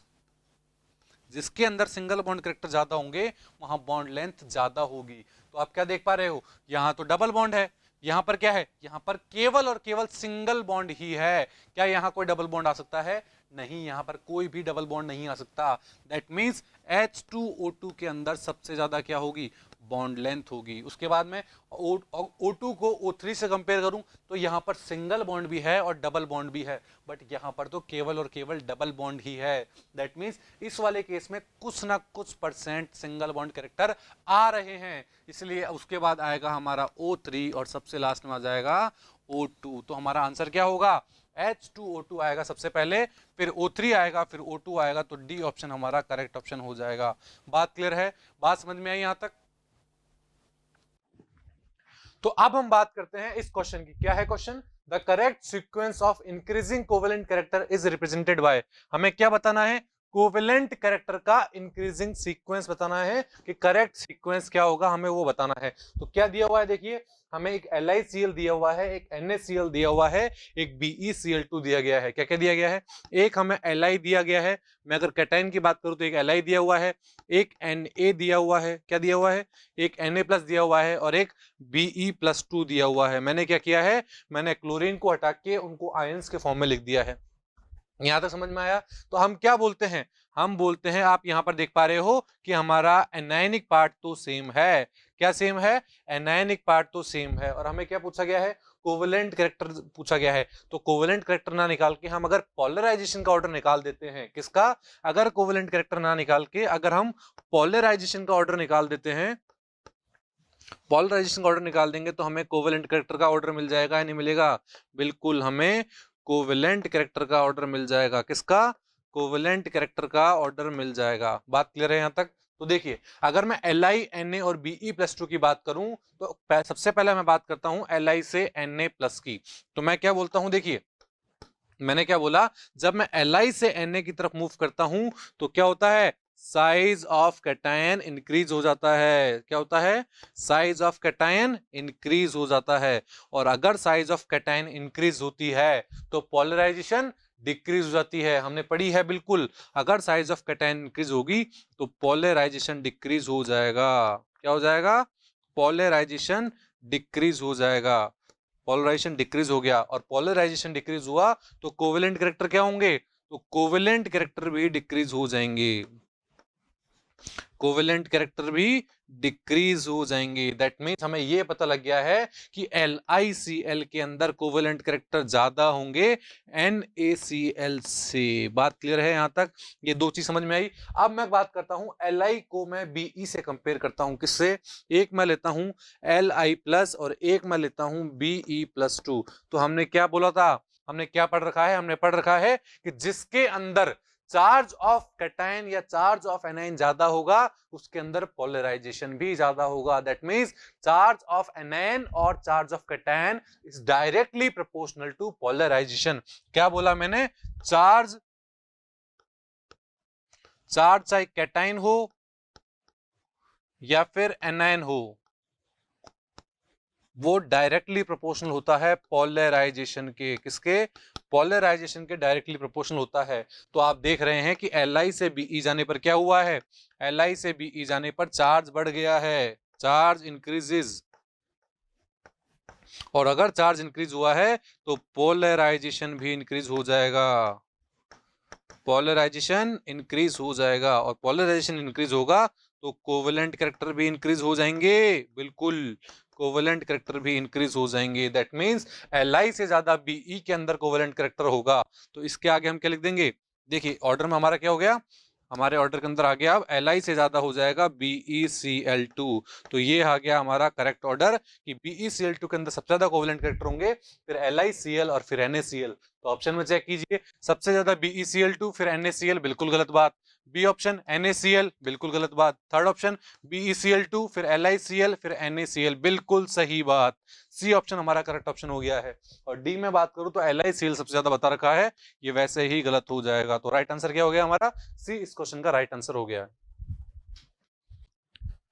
अब बात करते हैं इस क्वेश्चन के बारे में। क्या है question? Which of the following would have permanent dipole moment? हमें यह बताना है इन चारों कंपाउंड में से परमानेंट डाइपोल मोमेंट किसके पास होगा, हमें वो फाइंड आउट करना है। सबसे पहले बात करता हूं मैं SiF4 की। तो डाइपोल मोमेंट निकालने के लिए हमें इनकी शेप भी तो पता होनी चाहिए। बिल्कुल, तो SiF4 की शेप क्या होगी? देखिए, इसकी शेप निकालते हैं। Si के अंदर number of valence electron 4 plus number of monovalent species 4 plus minus कोई चार्ज है कुछ नहीं है, तो यहाँ पर हम 0 कर देते हैं direct, upon 2 that is equal to 8/2, कितना 8/2 that is equal to 4, that means sp3 hybridisation आ गया है। बात क्लियर है? और sp3 का मतलब टेट्राहेड्रल, तो कैसा होता होगा SiF4 हमारा, देखिए SI और ये 4 F लगे हुए होते हैं, सारे सिमिलर एटम है, बिल्कुल सारे सिमिलर एटम है, तो इसके अंदर इसका डाइपोल मोमेंट की डायरेक्शन नीचे की तरफ, इसकी डाइपोल मोमेंट नीचे की तरफ, इसका डाइपोल मोमेंट इधर, इसका डाइपोल मोमेंट इधर, और ये सारे आपस में एक दूसरे को क्या कर देंगे, कैंसिल आउट कर देंगे, और कैंसिल आउट करके यहाँ पर डाइपोल मोमेंट क्या आ जाएगा, 0 आ जाएगा। दैट मीन्स ये एक नॉन पोलर मॉलिक्यूल हो जाएगा, कैसा, नॉन पोलर मॉलिक्यूल हो जाएगा, इसके अंदर डाइपोल मोमेंट नहीं होगा। और हमसे क्या पूछा है, have a permanent dipole moment, किसके अंदर डाइपोल मोमेंट होगा, दैट मीन्स ये आंसर हमारा सही नहीं है। मैं बात करता हूं SF4 की। SF4 के अगर मैं हाइब्रिडाइजेशन निकालूं सबसे पहले, तो सल्फर के पास वैलेंस शेल में कितने इलेक्ट्रॉन, 6, कितने मोनोवैलेंट जुड़े हुए हैं, 4, कोई चार्ज है, कुछ नहीं है, 0 कर देते हैं, अपॉन 2 किया, कितना हो गया, 10/2, 5 से क्या होता है, sp3d, बिल्कुल बहुत अच्छे से हमने पढ़ा हुआ है ये। sp3d का शेप क्या होता है, ट्राइगोनल बाई पिरामिडल, क्या होता है, ट्राइगोनल बाई पिरामिडल, और कितने एटम प्रेजेंट है, 4 एटम प्रेजेंट है, दैट मींस 4+1 होगा, 4 बॉन्ड पेयर और 1 लोन पेयर। इसमें हो गया हमारा सल्फर, सल्फर के साथ ये 4 फ्लोरीन जुड़े हुए हैं, और ये एक लोन पेयर हो गया लोन पेयर। तो इस शेप को क्या बोलते हैं हम, इस शेप को बोलते हैं हम सीशॉ, क्या बोलते हैं, सीशॉ बोलते हैं, नहीं बोलते, बिल्कुल इस शेप को बोलते हैं सीशॉ। तो इसके अंदर आप क्या देख पा रहे हो, इसका डाइपोल मोमेंट ऊपर, इसका डाइपोल मोमेंट नीचे, तो ये दोनों तो एक दूसरे को कैंसिल आउट कर देंगे, बट इनके डाइपोल मोमेंट कहीं भी कैंसिल आउट नहीं हो रहा है। लोन पेयर का डाइपोल मोमेंट से आप बॉन्ड पेयर के डाइपोल मोमेंट को कैंसिल आउट नहीं कर सकते। दैट मींस इसके अंदर म्यू नॉट इक्वल टू 0 होगा, ये मॉलिक्यूल पोलर होगा, दैट मींस इसके अंदर परमानेंट डाइपोल मोमेंट होगा ही होगा। दैट मींस बी ऑप्शन हमारा क्या है, एकदम करेक्ट ऑप्शन है। अगर मैं XeF4 की बात करूं, तो XeF4 में देख लीजिए, इसका भी 0 आएगा, कैसे, Xe के अंदर वैलेंस इलेक्ट्रॉन 8 और 4 क्या दे रखे हैं, 4 हमारे पास बॉन्ड पेयर है, मोनोवेलेंट है, तो ये 4 हो गया, अपॉन 2 कितना हो गया, 12/2 that is equal to 6। Hybridisation sp3d2 आ गई हाइब्रिडेशन, बहुत अच्छे से निकालना सीखा है हमने। sp3d2 हाइब्रिडेशन, शेप ज्योमेट्री होगी हमारी ऑक्टाहेड्रल, और ऑक्टाहेड्रल के अंदर क्या दिया हुआ है, कितने एटम है, 4 एटम है, दैट मींस 4+2, तो ये हो जाएगी स्क्वायर प्लेनर, क्या हो जाएगी, स्क्वायर प्लेनर हो जाएगी। स्क्वायर प्लेनर कैसा होता है, देखिए ये Xe, ये हमारे 4 F हो गए, ये लीजिए ये 4 F बना दिए हमने, और ये सब आपस में एक दूसरे का डाइपोल मोमेंट कैंसिल आउट कर रहे हैं। देखिए इसका डाइपोल मोमेंट इसने कैंसिल आउट कर दिया है, इसका डाइपोल मोमेंट इसने कैंसिल आउट कर दिया है, दैट मींस यहां भी म्यू इक्वल्स टू 0 आ रहा है। और BF3 को हम जानते ही हैं, BF3 की शेप क्या होती है, देखिए ये BF3 की हमारी शेप होती है, sp2 हाइब्रिडाइजेशन होता है और ट्राइगोनल प्लेनर शेप होती है। तो इसका डाइपोल मोमेंट ऊपर है, इसका इधर है, इसका इधर है, इन दोनों का रिजल्टेंट सेंटर में आ जाता है डाइपोल मोमेंट, तो ये इससे कैंसिल आउट हो जाता है, इसलिए यहां पर भी म्यू इक्वल्स टू क्या आता है, 0 आता है। तो परमानेंट डाइपोल मोमेंट किसके अंदर हुआ, केवल और केवल बी ऑप्शन में ही हुआ, बाकी सब मेरे नॉन पोलर मॉलिक्यूल कहलाएंगे। बात समझ में आएगी किस तरह इस क्वेश्चन को सॉल्व किया हमने। अब बात करते हैं इस क्वेश्चन की, क्या है question, H2O is a dipolar, क्या बोला गया है, H2O एक डाइपोलर मॉलिक्यूल है, दैट मींस पोलरिटी रखता है, where as BeF2 is not, जबकि BeF2 डाइपोलर नहीं है। इसका रीजन क्या होगा, हमें यह पहचानना है इसके अंदर से। तो आइए देखते हैं, पहला ऑप्शन क्या है, the electronegativity of fluorine is greater than that of oxygen. Fluorine की इलेक्ट्रोनेगेटिविटी ज्यादा है जबकि ऑक्सीजन की इलेक्ट्रोनेगेटिविटी कम है, इसलिए हमारा H2O पोलर होता है। क्या ये सही बात है, नहीं बच्चों ये सही नहीं है। क्या बोला है, ये इसका परफेक्ट आंसर नहीं है कि भाई इलेक्ट्रोनेगेटिविटी की वजह से ये हमारा पोलर नहीं होता है जबकि वो हमारा डाइपोलर होता है, ये इसका रीजन नहीं है। सेकंड क्या है, H2O involves hydrogen bonding whereas BeF2 is not a discrete molecule. नहीं बच्चों, हाइड्रोजन बॉन्डिंग का कोई कॉन्सेप्ट नहीं है किसके में, डाइपोल मोमेंट में या पोलरिटी में। मैं बात करता हूं थर्ड का, H2O इज लीनियर जबकि BeF2 इज एंगुलर। बिल्कुल गलत बात, H2O हमारा लीनियर होता ही नहीं है। और अगर मैं D की बात करूं, D क्या है, H2O इज एंगुलर और BeF2 इज लीनियर। बिल्कुल ये आंसर बिल्कुल सही है। क्यों? क्योंकि डाइपोल मोमेंट का शेप से डायरेक्ट लिंक है। कैसे है डायरेक्ट लिंक? देखिए, अगर मैं H2O की शेप की बात करूं तो वो होती है कुछ तरह, देखिए ये हो गया हमारा H2O। और अगर मैं बात करता हूं BeF2 की, तो BeF2 कैसा होता है, ये लीनियर होता है हमारा BeF2। तो इसके अंदर डाइपोल मोमेंट कैसे होगा, देखिए इधर डाइपोल मोमेंट की डायरेक्शन मोर इलेक्ट्रोनेगेटिव एटम की तरफ, लेस इलेक्ट्रोनेगेटिव से मोर इलेक्ट्रोनेगेटिव की तरफ, और इधर भी डाइपोल मोमेंट की डायरेक्शन इस तरह हो जाएगी। तो ये दोनों आपस में क्या कर देंगे, एक दूसरे को कैंसिल आउट कर देंगे। तो म्यू इक्वल टू क्या आ जाएगा, म्यू इक्वल टू यहाँ पर 0 आ जाएगा। दैट मींस इसके अंदर डाइपोल मोमेंट नहीं होगा। बट मैं H2O की बात करूं तो ऑक्सीजन की इलेक्ट्रोनेगेटिविटी ज्यादा है, तो डाइपोल मोमेंट की डायरेक्शन ऊपर की तरफ होगी दोनों में, और लोन पेयर की डायरेक्शन भी ऊपर की तरफ हो गई। That means resultant dipole moment ऊपर की तरफ हो गया। इसीलिए ये पोलर है, क्योंकि इसकी बैंड शेप है, और ये मेरा लीनियर शेप का होता है, इसलिए ये नॉन पोलर होता है। इसके अंदर पोलरिटी नहीं होती है, डाइपोल मोमेंट नहीं होता है। बात क्लियर है यहां तक? अगर मेरा H2O भी ऐसा ही होता, अगर मेरा H2O भी ऐसा ही होता, तो क्या इसके अंदर डाइपोल मोमेंट होता? नहीं होता। अगर इसके अंदर डाइपोल, क्या इसके अंदर डाइपोल मोमेंट होता? नहीं होता। अब कई बच्चों को लग रहा होगा सर होता, देखिए ये दोनों सेम ही तो आ रहे हैं, तो सेम आके आपस में एक दूसरे को क्रॉस ही तो करेंगे, तो वो वैसे ही आप एक दूसरे को कैंसिल आउट कर देते, तो ये भी मेरा नॉन पोलर हो जाता अगर ऐसा होता तो। बट वाटर हमारा ऐसा नहीं होता है, वाटर हमारा ऐसा होता है बैंड शेप का या फिर एंगुलर शेप का। इसलिए हमने बोला H2O हमारा एंगुलर है और BeF2 क्या है, लीनियर है। इसीलिए H2O डाइपोलर होता है जबकि BeF2 नहीं होता है। समझ में आया यहां तक? अब बात करते हैं इस क्वेश्चन की। क्या है question? Which of the following molecule does not possess a permanent dipole moment. ऐसा कौन सा मॉलिक्यूल है इन चारों में से जिसके अंदर परमानेंट डाइपोल मोमेंट नहीं होता है? सबसे पहले बात करता हूं मैं ए की। ए क्या है, देखिए यही आपको शेप आनी चाहिए बच्चों। अगर आपको शेप निकालनी नहीं आती है तो आप इन क्वेश्चंस को सॉल्व नहीं कर पाएंगे। अगर आपको शेप निकालनी आती है तो आप इस क्वेश्चन को बहुत इजीली सॉल्व कर देंगे। देखिए, कार्बन की वैलेंस शेल में 4 इलेक्ट्रॉन, नंबर ऑफ यूनिवेलेंट स्पीशीज कोई है? कोई नहीं है, 0, चार्ज कुछ नहीं है। दैट मीन्स क्या हो गया, 4/2।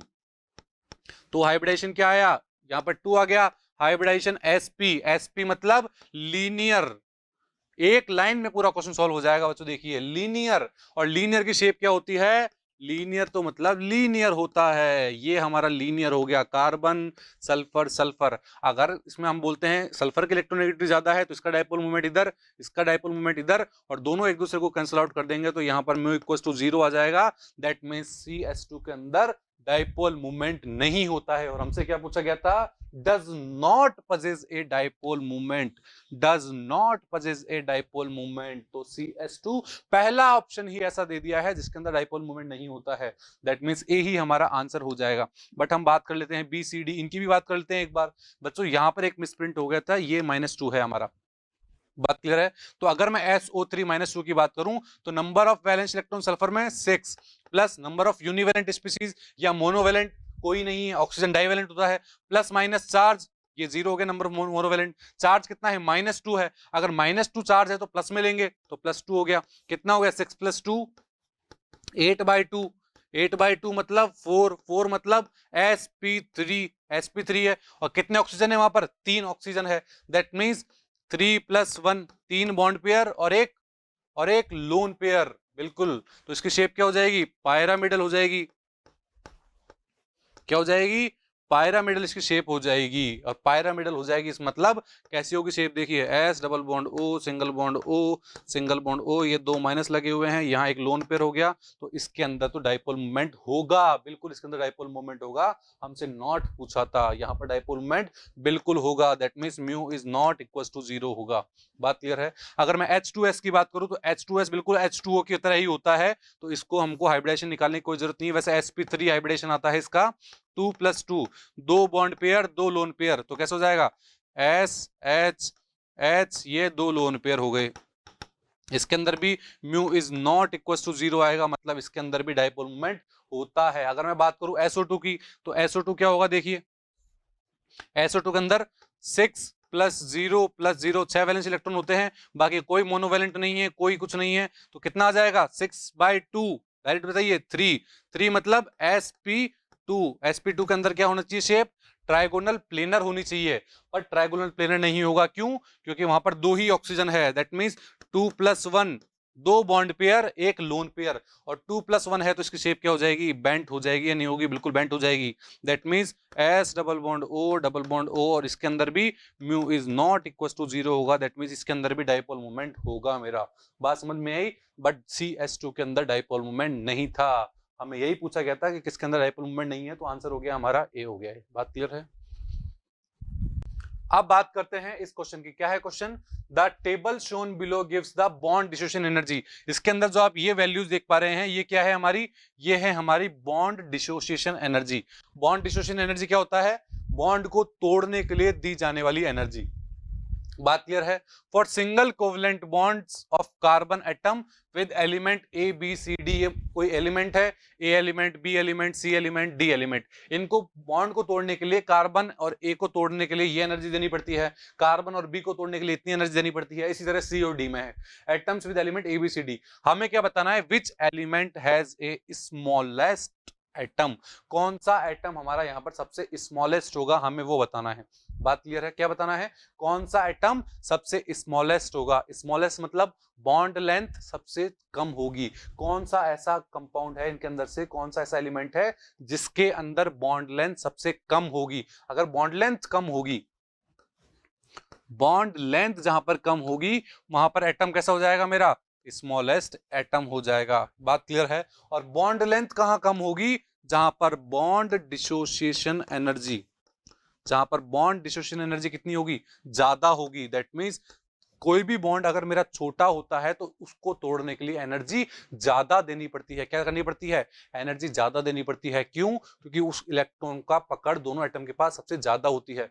मान लीजिए मेरे पास कोई भी, या फिर इसको आप बेसिक एग्जांपल समझते हैं, मान लीजिए कोई भी एक रस्सी है, जितनी ज्यादा बड़ी रस्सी होती है हम उसको बहुत इजीली तोड़ देते हैं, बट जितना छोटा धागा होता है उसको हम इजीली तोड़ नहीं पाते। बात क्लियर है? इसलिए हमको वहां पर ज्यादा फोर्स लगाना पड़ता है। इसलिए हम क्या बोलते हैं कि मान लीजिए कोई भी मेरे ये 2 एटम है, उनके बीच में इतना सा ही बॉन्ड है, तो मुझे इस बॉन्ड को तोड़ने के लिए ज्यादा एनर्जी देनी पड़ेगी। जबकि कोई मेरा ऐसा है, 2 एटम है और उनके बीच में बॉन्ड लेंथ ज्यादा है, तो उस बॉन्ड को तोड़ने के लिए कम एनर्जी देनी पड़ेगी। बात क्लियर है? दैट मींस इन चारों केस के अंदर जिसके अंदर बॉन्ड डिसोसिएशन एनर्जी सबसे ज्यादा होगी, क्या बोला?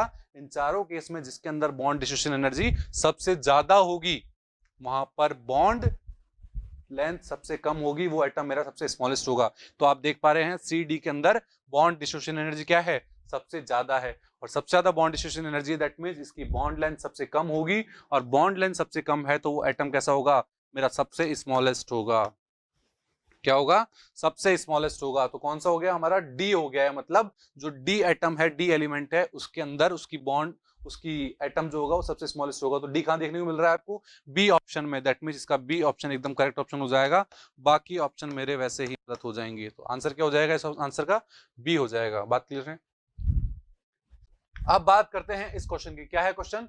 Strongest bond in is in between. हमें बताना है स्ट्रॉन्गेस्ट बॉन्ड किसके अंदर बन रहा होगा? CSF के अंदर, NaCl के अंदर, या दोनों के अंदर, या इनमें से कोई भी नहीं, किसी के अंदर नहीं बन रहा होगा। तो देखिए स्ट्रॉन्गेस्ट बॉन्ड कहां बनता है? देखिए बच्चों, स्ट्रॉन्गेस्ट बॉन्ड कहां बनता है? स्ट्रॉन्गेस्ट बॉन्ड, स्ट्रॉन्गेस्ट बॉन्ड वहां बनेगा जहां पर आयोनिक बॉन्ड फॉर्म हो रहा होगा। क्या हो रहा होगा? आयोनिक बॉन्ड फॉर्म हो रहा होगा, वो हमारा स्ट्रॉन्गेस्ट बॉन्ड होगा। अब CSF और NaCl में से कौन सा आयोनिक कंपाउंड होता है, हमें वो पता लगाना है। तो हम ये पता कहां से लगा सकते हैं? हम ये पता लगा सकते हैं फजान रूल से। कहां से? बिल्कुल हमने पढ़ा हुआ है फजान रूल। क्या होता है फजान रूल? मतलब हम बोल सकते हैं पोलराइजेशन से। कहां से? पोलराइजेशन से इस चीज को पता कर सकते हैं कि किसके अंदर कोवेलेंट कैरेक्टर ज्यादा होगा, किसके अंदर आयोनिक कैरेक्टर ज्यादा होगा, वो चीज को पता करते हैं। देखिए मैं बोलता हूं CSF, और एक है हमारे पास NaCl। एक है CSF और एक है NaCl। बात क्लियर है यहां तक? अब देखिए आप क्या देख पा रहे हैं? CSF में कैटायन की साइज क्या है? ज्यादा है। कैटायन साइज ज्यादा है, कैटायन साइज ज्यादा है, इंक्रीज हो रही है। और अगर Na के अंदर मैं बात करूं तो यहां पर कैटायन कैसा है? मेरा स्मॉल साइज का है। कैटायन स्मॉल साइज का है। बात क्लियर है। और यहाँ पर कैटाइन साइज क्या है, लार्ज है, ज्यादा की जगह हम कर करते हैं लार्ज है। अगर मैं एनायन की बात करता हूं तो यहाँ पर एनायन कैसा है मेरा, एनायन स्मॉल है, एनायन स्मॉल है। और अगर यहां मैं बात करता हूं तो यहाँ एनायन कैसा है, यहाँ एनायन लार्ज है, एनायन लार्ज है मेरा। बात क्लियर है, यहां तक बात समझ में आई। अभी तक मैंने ये डिफाइन कर लिया है कौन सा मेरा लार्ज है, कौन सा मेरा स्मॉल है। अब हमने क्या पढ़ रखा है पोलराइजेशन के अंदर, हमने पोलराइजेशन के अंदर ये पढ़ा हुआ है कि जिसके अंदर कैटायन की साइज ज्यादा होती है, जिसके अंदर कैटायन साइज ज्यादा होती है, वहां पोलराइजेशन कम होता है, वहां पोलराइजेशन कम होता है। जहां कैटायन की साइज ज्यादा होती है वहां पोलराइजेशन कम होता है, और पोलराइजेशन कम होगा तो कोवेलेंट कैरेक्टर भी क्या हो जाएंगे, कोवेलेंट कैरेक्टर भी कम हो जाएंगे, कोवेलेंट कैरेक्टर कम हो जाएंगे। और कोवेलेंट कैरेक्टर कम होंगे तो आयोनिक कैरेक्टर बढ़ जाएंगे, आयोनिक कैरेक्टर बढ़ जाएंगे। और आयोनिक कैरेक्टर बढ़ गए तो बॉन्ड कैसा हो जाएगा, बॉन्ड स्ट्रांग हो जाएगा, बॉन्ड स्ट्रांग हो जाएगा। बिल्कुल बात समझ में आई। अगर कैटायन की साइज ज्यादा है तो पोलराइजेशन कम होता है, पोलराइजेशन कम होगा तो कोवेलेंट कैरेक्टर भी कम होंगे, और कोवेलेंट कैरेक्टर कम होंगे तो आयोनिक कैरेक्टर ज्यादा होंगे। और अगर आयोनिक कैरेक्टर ज्यादा है तो बॉन्ड मेरा स्ट्रॉन्गेस्ट होगा, कैसा होगा, बॉन्ड मेरा स्ट्रॉन्गेस्ट हो जाएगा। बात क्लियर है। तो कहां पर कैटायन की साइज ज्यादा है, यहां पर ज्यादा है। ये तो हुई हमारी कैटायन की बात। और पोलराइजेशन को अगर हम एनायन से समझना चाहें तो एनायन से भी समझ सकते हैं। देखिए अगर साइज ऑफ एनायन इंक्रीज होती है, साइज ऑफ एनायन, अगर साइज ऑफ एनायन इंक्रीज होती है तो क्या बोलते हैं हम, पोलराइजेशन इंक्रीज होता है,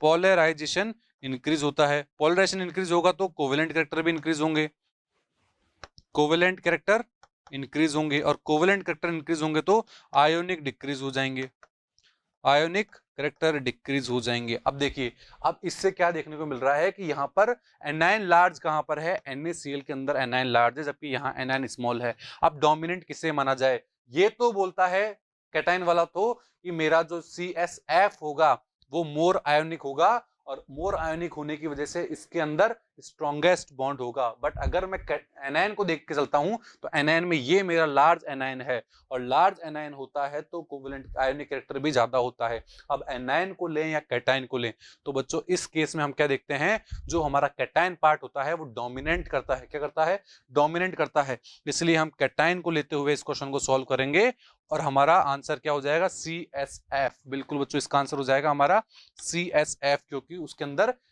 सबसे ज्यादा आयनिक कैरेक्टर होंगे, और आयनिक कैरेक्टर सबसे ज्यादा होंगे तो स्ट्रॉन्गेस्ट बॉन्ड फॉर्म कर रहा होगा हमारा CSF। बात क्लियर है, समझ में आया यहां तक।